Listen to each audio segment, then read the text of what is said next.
Madame, Monsieur, bonjour et merci de prendre rendez-vous sur Royal TV Bénin pour votre émission Opinion. Ils sont bien évidemment déjà là, Eric Koutiko et Jérôme Fadongo. Ensemble, nous allons décortiquer l'actualité de cette semaine. Eric Koutiko, bonjour. Bonjour, Eric Koutiko.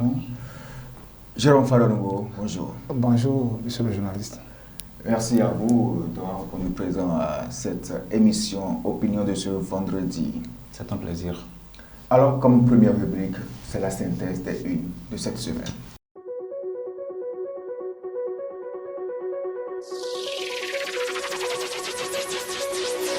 Amis internautes de Royal TV Bénin, salut et bienvenue dans la synthèse des canards parue dans la semaine du mardi 7 au vendredi 10 juin 2022. Commençons cette synthèse par le quotidien La Nation. Augmentation illicite du prix de l'huile végétale. Plusieurs supermarchés épinglés. C'est allé dans les colonnes du quotidien La Nation dans sa parution du mardi 7 juin 2022. CEP session unique de juin 2022. 226 676 candidats planchent dans 775 centre ce jour. C'est allé toujours dans les colonnes du quotidien La Nation dans sa parution du mardi 7 juin 2022. L'autre quotidien, participation aux législatives du 8 janvier 2023. Parti Les démocrates écartent toute hypothèse de boycott. Le chasseur info à présent. Lancement officiel de l'examen du CEP depuis Chaourou. Saliman Karemon lance les épreuves à Chaourou ce matin. Mercredi 8 juin 2022.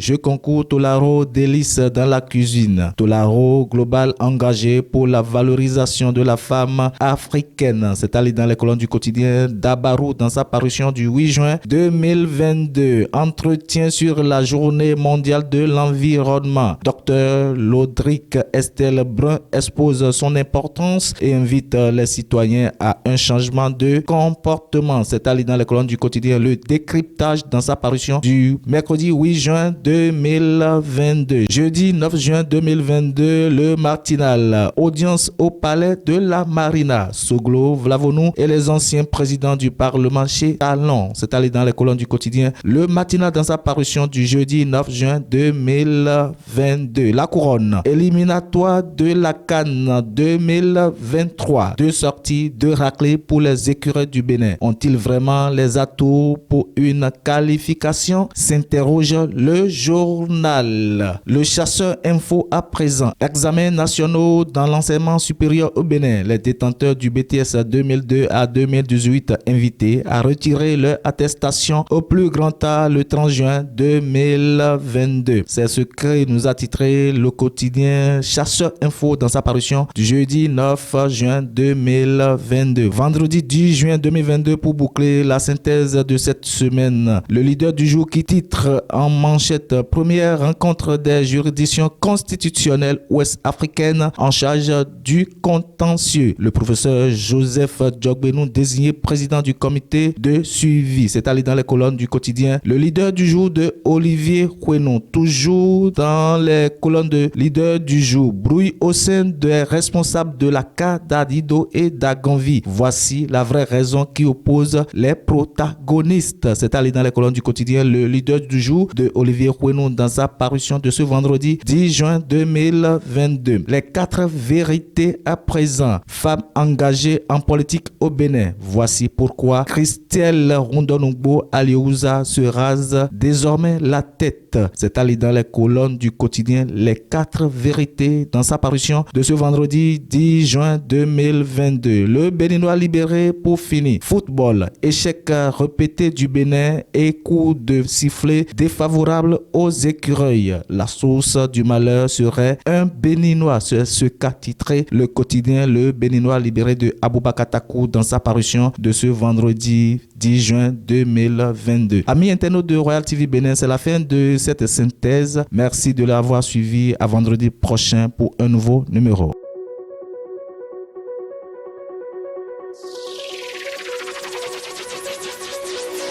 Retour sur ce plateau, Eric Koutiko, vous avez suivi la synthèse des unes de cette semaine. Et comme d'habitude, qu'est-ce que vous avez retenu de cette une, de cette synthèse de cette une de cette semaine?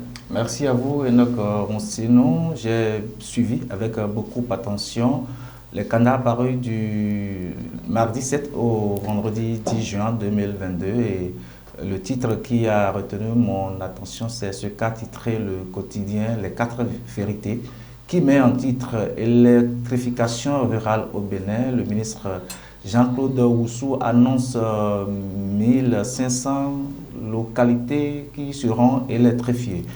Je voudrais passer par ce canal pour saluer d'abord le génie du président Patrice Talon qui a pensé à redynamiser l'électrification rurale dans toutes les zones.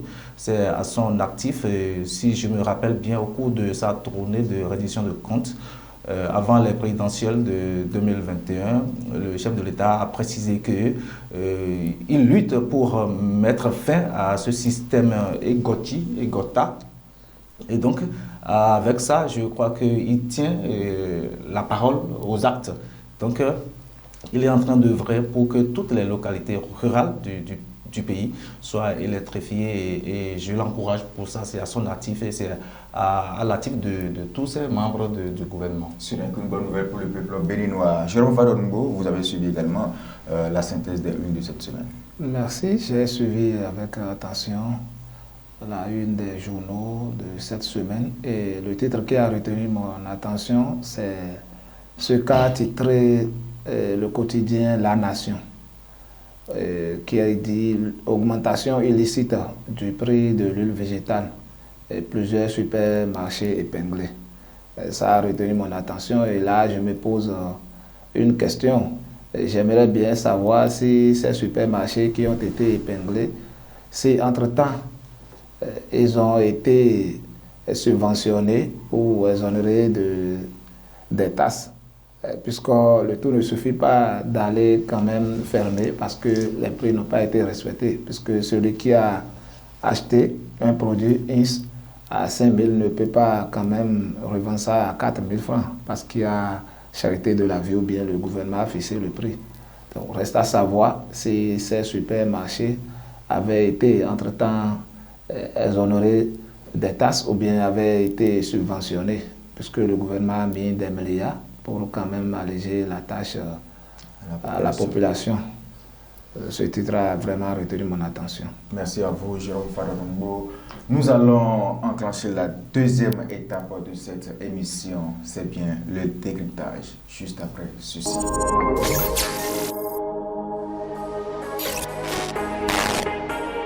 Voilà, nous sommes de retour sur ce plateau. Éric Kouchikor, comme premier sujet à décrypter ce matin, c'est bien évidemment l'audit réalisé par la Cour des comptes qui révèle des milliards qui sont volatilisés à ce jour. Et nous avons constaté plusieurs journaux ont titré cela au cours de cette semaine. Dites-nous comment cela peut arriver quand on connaît la rigueur du chef de l'État.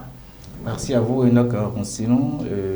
Depuis 2016 jusqu'à ce jour, quand j'entends dire que les gens continuent de faire le détournement du denier public, je me demande avec quel objet Dieu a fait le cœur de ces gens-là. Parce qu'il faut avoir de gros cœurs actuellement pour pouvoir penser au détournement du denier public. Parce que le chef de l'État est en train d'assainir ce paysage-là, parce qu'avec le président Patrice Talon, c'est détournement zéro. Alors, si éventuellement les gens continuent à penser à détourner les fonds publics, je me demande ce sur quoi ils comptent. Cette affaire-là, nous devons en parler avec pincette parce que le résultat de cet audit-là n'est pas encore une chose affichée au public. Toutefois, l'information est filtrée et je vais profiter pour saluer l'honorable Dakwe Sossou qui a souhaité à ce qu'on voit clair dans cette affaire-là. Si éventuellement les gens ont le courage de détourner des centaines de milliards des fonds qui doivent être alloués pour régler les problèmes liés à la Covid-19 et qu'un groupuscule va oser, n'est-ce pas, fait le détournement de ces fonds-là. Je vais demander au président Patrice Talon d'aller très loin dans ce sujet pour que les Béninois puissent voir clair dedans. Parce que les fonds sont destinés aux pauvres populations qui ont été victimes du Covid-19. Entre-temps, si je me rappelle bien, le gouvernement avait lancé l'enregistrement des entreprises formelles et informelles. Et cette étape a été faite. Après ça, il y a une partie qui ont reçu, excuse-moi, une partie qui a reçu les fonds-là, et puis à un niveau donné, c'est stoppé. Et après ça, quand on veut entendre une nouvelle de cette information, c'est détournement, nous entendons au lieu de la deuxième vague. On ne peut pas tout de suite parler de détournement, c'est un constat fait par la Cour des comptes. Nous attendons de voir clair dans ce sujet. Nous ne pouvons pas dire tout de suite que c'est déjà un détournement, n'est-ce pas, Jérôme Faroumou? Merci beaucoup. Oui, bon, nous pouvons parler d'irrégularité pour le moment. Voilà. Oui, parce que j'ai suivi le porte-parole du gouvernement le mercredi passé, après le Conseil des ministres. Et il a dit que l'audit n'est pas encore à sa fin. Donc, on n'a pas encore conclu. Donc, c'est une partie de ce qui a été des irrégularités relevées. Donc, nous devons quand même accorder un peu de temps pour voir ce que ça va donner. Finalement, quelle conclusion on aura. Mais toujours est-il qu'il y a eu des irrégularités, bon, des fonds qui ont été utilisés à la place. On doit faire, disons, il y a une action INS qu'on doit mener, mais on prend les fonds de l'action Y et on met ça à la place de l'action INS. Donc on peut déjà dire qu'il y a des irrégularités, des dysfonctionnements, mais on ne peut pas tout de suite parler de détournement. Et comme l'a dit M. Kouchiko, moi-même je dis merci à l'honorable Dakwe Sossou, même si c'est de leur devoir de demander des comptes au gouvernement. On n'a pas observé trop cela au cours de la mandature en cours. Donc c'est rarement les députés interpellent le gouvernement, mais lui, quand il y a eu fuite de documents ou bien quand on a commencé par lire des choses sur les réseaux sociaux, il a quand même interpellé le gouvernement. Donc nous attendons la suite que le gouvernement donnera à son interpellation. Mais la prière est que l'on n'assiste pas à un détournement. Et aussi, le chef de l'État, président Patrice Talon, a toujours lutté contre ce phénomène. Donc, je ne suis pas très sûr qu'on aura affaire à un détournement. Sûrement des irrégularités qu'on pourra quand même corriger avec le temps. Surtout quand on connaît la rigueur du chef de l'État. C'est ça, c'est pourquoi ça fait peur quand on entend détournement. Non, monsieur, tout le monde connaît la rigueur du chef de l'État. Pourtant, il y a des gens qui s'adonnent à ce jeu-là. Ils sont épinglés, les exemples sont légion. C'est des courageux, moi j'appelle ça. C'est des courageux, voilà, je les appelle des courageux. Qui seront certainement découragés parce que la prière veille au grain. Voilà. Certainement, d'ici là, nous aurons plus d'informations sur ces irrégularités et la population en saura davantage. Nous allons descendre rapidement de ce sujet et parler de la rencontre du chef de l'État avec l'ancien président Nicéphore Dieudonné Soglo et à sa suite les anciens présidents de l'Assemblée nationale de 1990 à nos jours, à savoir Maître Adrien Oumbédi, Mathurin Kofi Nagbo, Bruno Amoussou, Antoine Kola-Loïdi et l'actuel Flavonou qui gère l'Assemblée nationale et Jérôme Faroumou. Ça devient répétitif, ces rencontres entre comment appelle-t-on, le président Patrice Talon et Nicéphore Dieudonné Soglo. Même si rien n'a filtré à l'issue de cette rencontre. Oui, ça fait la troisième fois, si j'ai bonne mémoire, que les deux présidents se sont rencontrés. Mais pour la première fois, nous avions espéré quand même une suite favorable parce que nous ne sommes pas sans savoir que l'ex-président, le premier président, j'allais dire, de l'ère du renouveau démocratique, Nicéphore Dieudonné Soglo, il a quand même son enfant qui est en exil. Donc on avait cru que le président avait plaidé pour le retour des exilés parce qu'ils sont nombreux. Ils sont nombreux et leur retour quand même pourra apaiser un peu les cœurs parce que à la veille de chaque élection, nous assistons à des grincements de dents. Donc, on avait pensé que cela pourrait corriger quelque chose, mais tel n'avait pas été le cas. C'est vrai, nous ne savions pas clairement sur quoi les deux ont discuté. Bon, une deuxième fois et maintenant une troisième fois, et nous sommes à la veille d'une élection, les élections législatives de 2023. Est-ce pour quand même assister ou bien pour ouvrir la porte à tous les partis politiques que les deux se sont vus? Les portes sont ouvertes pour tous les partis politiques. Oui, je suis d'accord, les portes sont ouvertes, mais par le passé, des partis avaient quand même voulu aller aux élections. Mais non, ils ont voulu aller aux élections, mais ils n'étaient pas à jour. Ça, faisons la part des choses. C'est pas au chef de l'État d'ouvrir les élections. Les élections sont ouvertes, quitte aux partis politiques d'être à jour. Oui, je suis d'accord avec vous. Mais si on ne vous informe pas de ce que vous devez faire, cela peut quand même vous amener à ne pas respecter ce que vous devez faire. Peut-être c'est pour quand même échanger ou bien avoir ou bien demander des conseils auprès de l'ancien président qu'ils se sont vus. Donc, comme nous sommes à la veille des élections, est-ce pour ça ou bien pour le retour des exilés? Parce que jusque-là, la tension n'est pas encore très calme dans le pays. Quand on prend l'opposition et la mouvance, nous avons des gens qui croupissent à la prison, même s'ils ont quand même fait des choses qui vont contre les règles de la République. L'ancien président ou l'opposition plaide quand même pour la libération de ceux-là. Donc, jusque-là, nous ne pouvons pas dire de quoi les deux présidents ont discuté. Mais on peut quand même espérer peut-être pour une élection législative apaisée. Je ne sais pas, puisque les autres élections, ceux qui n'étaient pas à jour avaient quand même manifesté leur colère. Et on a assisté à des scènes qui n'honorent pas notre pays. Donc peut-être c'est pour qu'ensemble les deux présidents puissent échanger et voir comment faire pour que l'on assiste à une élection apaisée. Merci à vous, Jérôme Barombo. Nicéphore du dernier second, une fois encore chez Patrice Talon.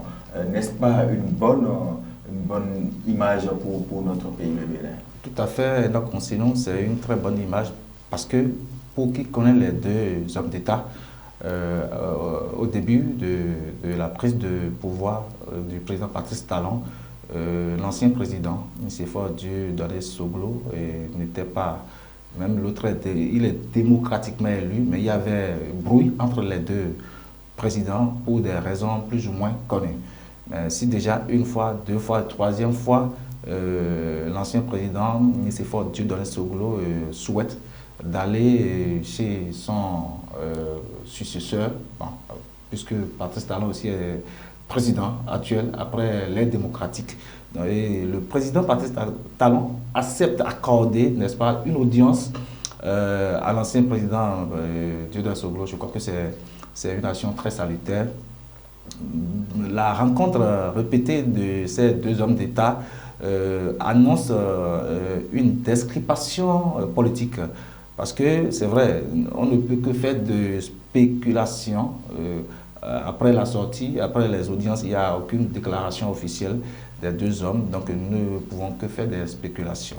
Mais je voudrais dire que ces rencontres répétées donnent un bon signe pour le Bénin. Et comme l'a dit Jérôme, nous sommes, n'est-ce pas, à la veille des législatives de 2023. Et si ces rencontres-là sont observées, je crois que c'est pour la bonne cause. Si éventuellement le Bénin ne doit plus être victime de chaos que nous avons connus dans le passé, je crois que les deux hommes d'État sont en train de négocier pour qu'il y ait une élection apaisée et claire. Bon, toutes les élections au Bénin sont toujours claires, mais je crois que ces rencontres-là, nous pouvons les mettre du côté de la paix du Bénin et puis pour que tout se passe bien avant, au cours et après les élections. à la suite de l'ancien président Nicéphore Dieudonné Sogolo, nous avons vu les anciens présidents de l'Assemblée nationale du Bénin étaient également au cabinet du chef de l'État. Et bien, effectivement, rien n'a fuité à la suite de ces audiences, mais sur les images, c'était de très bonnes guerres. Chacun était heureux de rencontrer le chef de l'État. Certainement, ils ont discuté des préoccupations du pays actuellement. Oui, j'ai suivi aussi, comme vous venez de le dire. Et sur les images, ils étaient vraiment heureux, contents. On lisait de la joie sur les visages. Et moi-même, j'ai apprécié. Disons, l'opinion quand même a apprécié. Et nous ne savons pas encore de quoi ils ont discuté, parce qu'il n'y a pas une déclaration officielle à la sortie. Mais toujours est-il qu'on est à la veille d'une élection. Et si ces hommes, ces anciens présidents de l'Assemblée nationale, ils sont des politiques, donc s'ils sont allés à cette rencontre, je suppose que c'était pour aller échanger ou discuter des questions d'ordre politique, pour qu'il y ait quand même harmonie dans l'organisation, peut-être des élections, ou comment faire pour que la prochaine Assemblée nationale soit une assemblée où l'on ne dira pas que X a été délaissé, Y a été délaissé. Donc, on peut le dire déjà que c'était pour la bonne cause ou pour la paix, le bien-être, l'évolution normale des activités ou bien des faits politiques dans notre pays. Il y a un fait qu'il faut reconnaître, c'est que tous ces anciens présidents de l'Assemblée nationale sont aujourd'hui des soutiens indéfectibles du chef de l'État. Est-ce que ce n'est pas une politique pour garder, pour réfléchir sur les objectifs à venir? Recevoir tous les anciens présidents de l'Assemblée nationale au palais de la Marina par le chef de l'État, je crois que c'est significatif. Adrien Moungedi, le premier président de l'Assemblée nationale et du Renouveau démocratique, Idikola Olé, Mathurin Kofi Nago, René Amoussou, Adrien Moungedi est revenu, et puis actuellement Louis Vlavonon. Vous voyez, si ce n'est que ces présidents de l'Assemblée nationale qui sont reçus par le chef de l'État, donc c'est sans doute pour la bonne cause des législatives prochaines. Parce que la seule élection qui vient tout de suite, ce sont les élections législatives. Et le chef de l'État a jugé bon de convoquer ou bien d'inviter tous les présidents, anciens comme actuels, de l'Assemblée nationale. Je crois que c'est pour définir les bases et tracer comment les choses peuvent être passées sans aucun doute, sans aucun incident. Je crois que ce serait dans ce sens-là, parce qu'il faut aussi le souligner. Après la rencontre, il n'y avait pas aussi de déclaration officielle. Donc nous, on est là pour voir, imaginer à peu près ce qui peut être dit là-bas. Donc c'est un peu ça. Donc si le chef de l'État a suggéré recevoir ces grands politiciens, parce qu'il faut appeler ces gens-là de grands politiciens, qui ne peut pas être président de l'Assemblée nationale, mais qui peut. Donc c'est un peu ça. Donc il a appelé ces maillons de la chose politique du Bénin qui ont d'expérience. Donc je suis sûr que tout ce qui a été dit seront appliqués par les uns et les autres. Jérôme Fadongoua, s'il ne serait pas bien d'élargir ces rencontres aux têtes de pont de l'opposition aussi? Oui, puisque tout à l'heure, quand vous aviez... Avant de poser la question à M. Kouchiko, vous avez dit que ces anciens présidents constituent quand même les soutiens indéfectibles du chef de l'État. C'est vrai, le chef de l'État pouvait quand même vouloir échanger avec les anciens présidents, mais malheureusement, il n'y a pas un ancien président qui est du côté de l'opposition. Donc ça peut être une coïncidence, bon, malheureuse ou heureuse, parce que les gens vont apprécier selon les informations qu'ils ont. Et aussi, on ne peut pas dire... le chef d'État vient de démarrer avec les audiences, si on peut le dire ainsi, puisque après l'ex-président, on a vu les anciens présidents de l'Assemblée nationale. Donc rien ne prouve que les leaders d'opinion, les têtes de pont du moins de l'opposition ne seront pas reçus par le chef de l'État. Bon, on peut dire pour le moment que ce n'est que le début. Sinon, et aussi l'autre chose, l'ex-président de Nicéphore Soglo, c'est vrai, on ne sait pas de quoi ils avaient parlé. Sinon, il n'est pas de la mouvance. Il critique régulièrement. Mais aujourd'hui, il n'est plus chef de file de l'opposition, il n'est plus de l'opposition à proprement dit. Nous sommes d'accord. Mais on peut quand même espérer, notre souhait d'abord, moi, mon souhait est que le chef de l'État élargisse quand même aux autres leaders d'opinion pour qu'ils puissent quand même discuter des questions d'ordre politique. Et aussi des questions qui pourront quand même sociales, vous voyez, discuter un peu de tout pour quand même le bien-être, la quiétude des Béninois. Il le faut vraiment. Merci beaucoup, Éric Kouchiko, pour clore ce sujet rapidement. Oui, merci à vous, Enoch. Sinon, il y a seulement quelques mois qui nous séparent de 8 janvier 2023. Donc, je voudrais inviter très respectueusement le président Patrice Talon, le chef de l'État, à élargir aussi ces genres de rencontres pour que tout le monde se voit dedans, pour qu'on ne dise pas qu'il a écarté des gens, qu'il commence par penser aussi inviter les partis, sinon les représentants des partis de l'opposition pour que ces élections se passent dans de bonnes conditions. Merci à vous. Dernier sujet de ce vendredi, c'est bien le sport. Le sport où nous parlerons de ces échecs répétés des écureuils du Bénin. 3-1 face au Sénégal, 1-0 ici sur nos propres installations face au Mozambique. Le Bénin ne fait plus peur. Merci à vous, Enoch. Sinon, je suis déjà heureux d'abord d'avoir suivi ces deux matchs. J'ai suivi ces deux rencontres. J'ai suivi la rencontre Sénégal-Bénin et puis la rencontre Bénin-Mozambique. Je voudrais d'abord parler de la rencontre Sénégal-Bénin où il y avait 3-1. Cette rencontre, c'est une rencontre que tout le monde, tout Béninois comme moi, Éric Kouchiko, devait s'attendre à la victoire du Sénégal parce que c'est moi. Sadio Mané revenait de la finale des Champions League qu'il a raté, donc énervé. Et il devait tout faire pour venger ça là. Donc moi, je m'attendais à la victoire du Sénégal, mais c'est les deux pénaltys qui m'ont un peu touché. Je ne suis pas professionnel dans le domaine footballistique, je ne suis pas arbitre, mais j'ai vu un peu d'irrégularité en ce qui concerne un ou des deux pénaltys. Bon, voilà, c'est fait et nous sommes rentrés avec 3-1.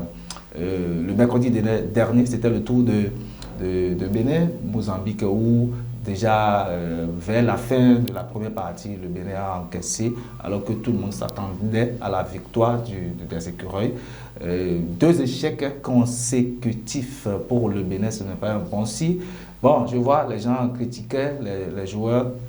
Est-ce qu'il faut les critiquer? Parce que ce sont eux qui le faisaient et on applaudissait ça. Alors, quand c'est venu comme ça, nous devons avoir le courage d'accepter ça comme ça, mais les injurier, les insulter, attaquer le coach et tout ça là, moi je crois que c'est pas bien parce que ce sont nos ambassadeurs, ce sont eux qui nous remplacent valablement dans les autres pays. Quand je prends les CAN, la CAN 2019 où Bénin allait jusqu'à 8e de finale. En quart de finale, excusez-moi. C'était du jamais vu. Donc c'est les mêmes personnes, même s'il y en a pas mieux qui ne sont plus là, mais la majorité est toujours là. Donc les enfants, c'est vrai, il leur faut beaucoup de travail, mais il faut les encourager, il faut espérer le meilleur. Jérôme Falorungo, vous avez suivi les 2 matchs, vous avez suivi l'issue de ces 2 matchs. Aujourd'hui, le peuple béninois est vraiment déçu de nos ambassadeurs, de ces écureuils. Aujourd'hui, vraiment, on n'espère plus la qualification pour la Côte d'Ivoire 2023 parce que pour se qualifier, il va falloir battre les 4 équipes, pour les 4 matchs restants, ce qui semble être difficile. Qu'est-ce qui n'a pas marché finalement? Merci Sinon, beaucoup. ce n'est pas les moyens qui ont manqué. Contrairement à M. Kouchiko, moi, j'accuse non seulement le coach et surtout la fédération. Les joueurs, je ne peux pas les accuser. Parce que quoi? Ils sont là et ils sont sous ordre. Mais là où j'accuse le coach, M. Latunji, on a dépensé quand même pour ramener des joueurs de l'extérieur.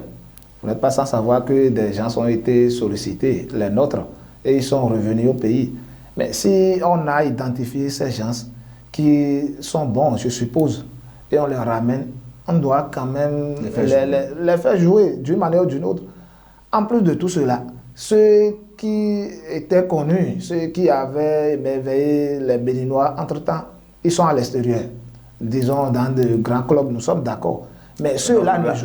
La majorité n'est pas dans de grands clubs. Pour la majorité aujourd'hui, ils se sont réfugiés en Chypre. Alors que nous savons très bien que le football chypriote n'est pas un football de haut niveau. Donc, ils ne peuvent pas se cacher en Chypre et nous revenir nous dire qu'ils sont des professionnels montants. Au lieu de jouer en Chypre, ils n'ont qu'à revenir jouer au Bénin. Ah bon? S'ils ne veulent pas jouer le championnat béninois, alors que le coach, simplement...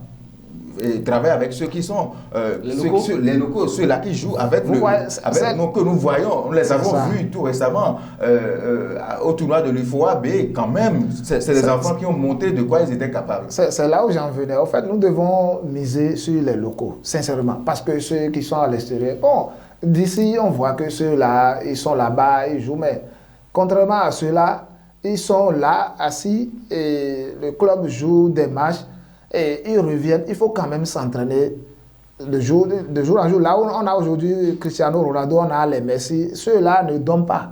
Ils ne se reposent pas. Si même jusqu'à 37 ans, ils sont toujours au haut niveau. Et malgré tout ce qu'ils ont gagné, ils sont en train de travailler chaque jour que Dieu fait. Mais les nôtres, bon, ils reviennent et sur le terrain, on ne voit pas ce qu'ils valent vraiment. Oui, on ne voit pas ça. Ne suffit pas de revenir, de devenir joueur professionnel ici. Nous avons Olaïtan, par exemple. Si le coach n'avait pas utilisé Olaïtan quand ils étaient pour la première journée, on n'allait pas quand même savoir de quoi le jeune était capable. Il a encore banqué. Vous voyez, et même à Cotonou. Il a banqué, c'est la dernière minute. Et quand le gars est entré, on a vu comment le jeu a changé. Donc, le mieux est de miser sur les nôtres, les locaux, au lieu d'aller dépenser des millions pour ramener des gens. Aujourd'hui, nous avons un championnat digne quand même. Nous avons les installations qu'il faut et le gouvernement a mis les moyens pour que aujourd'hui le football... Les jeunes puissent pratiquer le football sur de bonnes pelouses. C'est ça, on ne devrait plus assister à ça. C'est vrai, le football, nous ne sommes pas appelés à gagner tous les matchs. Mais quand même, ce qui se passe, non, ça sort de l'ordinaire. Et moi, je demande à notre coach quand même d'utiliser les joueurs capables, de ne pas regarder les clubs bien, ceux qui sont à l'extérieur. Non, ce n'est pas ça qui compte. La compétence que la personne peut faire.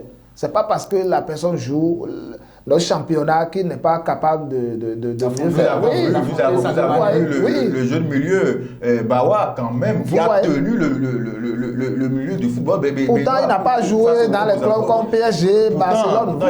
Il joue à Coton Sport, au Bénin ici quand même. Donc, si on peut quand même miser sur ceux-là, nous aurons quand même une équipe digne du nom. Ça... Je vous l'avoue honnêtement, parce qu'on a analysé, mais on a compris que les gars sont là assis, mais ils sont capables de beaucoup de choses.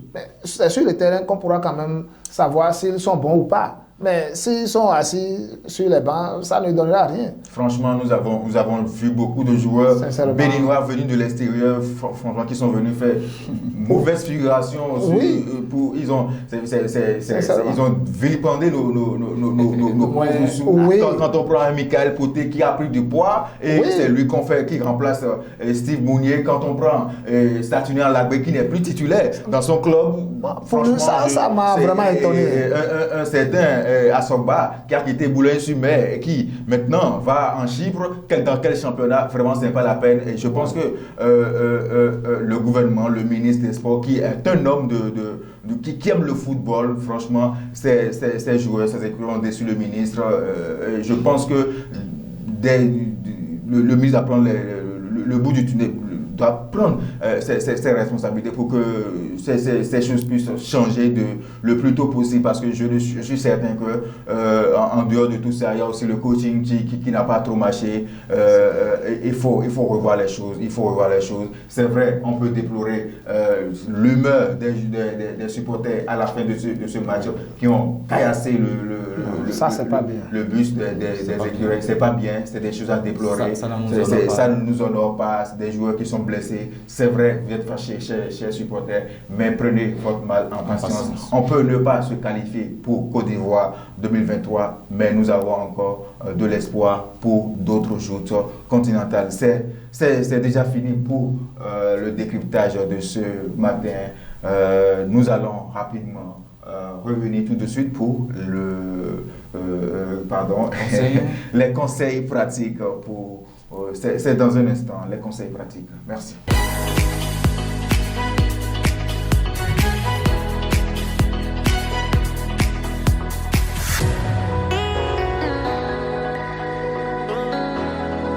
Voilà, de retour après la chaude discussion autour des écureuils. Jérôme Fadongo, le lundi prochain, nos jeunes frères vont plancher pour le BEPC, le brevet d'études du premier cycle. Vous, en tant que parents, en tant qu'aînés, quels sont les conseils que vous pouvez prodiguer à ces jeunes à quelques heures de la composition? Merci beaucoup. Et comme conseil, d'abord, je vais commencer par les parents. Et il faut que les parents prennent bien soin de ces candidats. C'est vrai, il ne faut pas les bousculer. Aussi, il ne faut pas les surcharger, puisque nous sommes à quelques jours des examens. Donc, ce n'est pas pendant ce temps qu'il faut leur mettre pression pour réviser n'importe comment. Il faut quand même accorder le temps au candidat d'étudier suivant son rythme.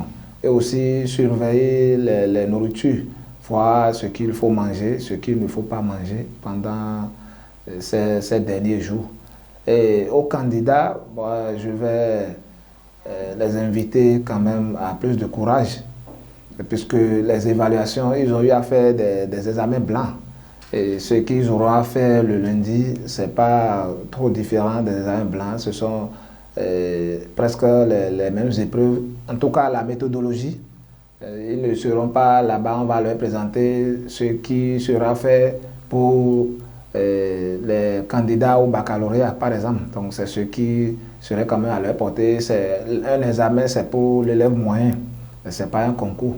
Donc s'ils peuvent quand même se concentrer face aux épreuves, de ne pas se précipiter, de lire à tête reposée, de lire même plusieurs fois les consignes avant de procéder à la résolution, ce serait un peu bien. Donc je demanderais aux candidats d'être sereins, d'être plus concentrés, d'être vraiment concentrés sur les épreuves et de donner le meilleur d'eux-mêmes.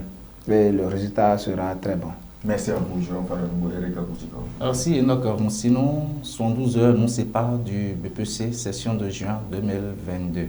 Alors, je dois profiter par cette occasion pour d'abord inviter tous les candidats à la sérénité totale. Ils sont dans leur dernier jour, donc c'est le dernier virage. Je voudrais leur dire de ne plus être trop en contact avec les cours, les formules d'accord et les petites notions. Vous voyez, donc ils n'ont qu'à prendre en compte tout ce qu'ils ont appris à l'école. L'examen n'est jamais la magie, c'est ce qu'on vous a appris, c'est ça on vous demande. Donc à partir du lundi prochain, que chaque candidat prenne soin de lire et relire bien les épreuves avant de commencer par les aborder. Je voudrais aussi inviter ces candidats-là à se munir de leur pièce d'identité, de leur kit, à savoir frais dessinateur, crayon, gomme, stylo à bille, tout cela, pour ne pas se voir renvoyé le jour de la composition, ils auraient peut-être raté cet examen-là. Quant aux parents, je voudrais les inviter à prendre soin des enfants ces derniers jours. Pour le constat du CEP passé, j'ai vu des enfants déjà en salle le lundi matin, sans la première épreuve déjà indisposée, des enfants qui vomissent. Donc je voudrais inviter les parents d'élèves pour le BPC prochain de prendre bien soin des enfants à partir de cet instant même jusqu'au dimanche ou jusqu'au lundi. Pourquoi pas jusqu'au mercredi où ce sera la fin de ce BPC 2022. Merci, vous aurez compris, chers parents, chers élèves. Lundi prochain, c'est le BPC. Nous, toute l'équipe de Royal TV Bénin vous souhaite une très bonne chance. Alors, Jérôme Fadon, nous sommes au thème d'opinion de ce vendredi. Un mot pour conclure. Comme mot de conclusion, je remercie les internautes de Royal TV Bénin et surtout le personnel, tout le personnel de la maison pour tout ce qui se fait, pour la visibilité, pour l'information, tout ce qui se fait pour que l'opinion nationale et internationale soit quand même au parfum de tout ce qui se passe de l'actualité. Donc je dis merci à tous les internautes et au personnel de Royal TV. Merci à vous, Jérôme Fadon. Merci à vous. Je voudrais remercier le chef de l'État, le président Patrice Talon, pour tout ce qu'il fait pour le Bénin depuis 2016, toutes les actions qu'il est en train de mener et que Dieu, le Père Tout-Puissant, le garde pour le reste de son mandat. Je voudrais passer par ici pour remercier les cadres du jour. Je voudrais parler de Sylvain Niglé, Melika Assoba et remercier aussi le PDG Gérard Cotaillon pour tout ce qu'il fait dans cette maison. Merci aux internautes de Royal TV. Merci à vous. Merci de nous avoir suivis. Prochain rendez-vous, vendredi prochain, si Dieu le veut. Bye bye.